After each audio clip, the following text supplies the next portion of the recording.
This is my talk on lunges. So I usually teach 3 types of lunges. You have a forward lunge, a back lunge, and a static lunge. Now there is no lunge university, so there is no just one way to do a lunge. These are my personal variations, and there are of course small modifications you can make within each one of those as needed, but in general this is how I sort of teach them. I always start with the static lunge. So this is one I prescribed to you. You want to get a nice wide stance, and you might have to move your feet forward, back as needed. As far as from this angle, it's pretty much a normal stance, normal comfortable stance, and then straight back, right? So you don't need to go wide and you don't need to go in line with your other foot.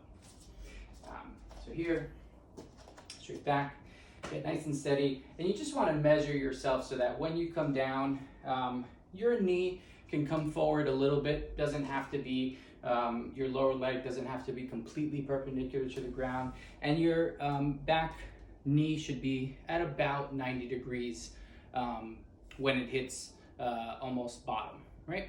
And that's kind of how you can get your measurement. So you can eye it, or if you have a mirror on the side of you, you can also use that to determine that. Again, this is just a range that I'm looking for, so don't think that there has to be a perfection here. So that's a static lunge. You just go up and down, extending through your knees all the way, right?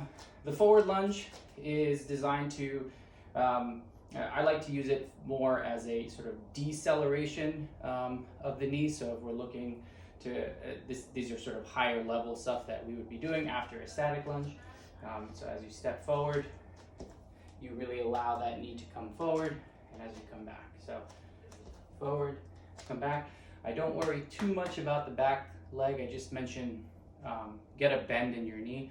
Don't worry too much about it outside of that. So as long as you're not doing this, right, I'm okay. Just have a little bend and come forward. And it's really meant to kind of learn how to accept weight onto that leg, allowing increased stress on your patellar tendon and quadriceps. The reverse lunge,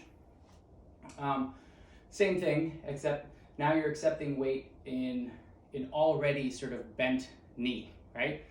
So I would say, in my opinion, this would be sort of the last thing that you would want to do.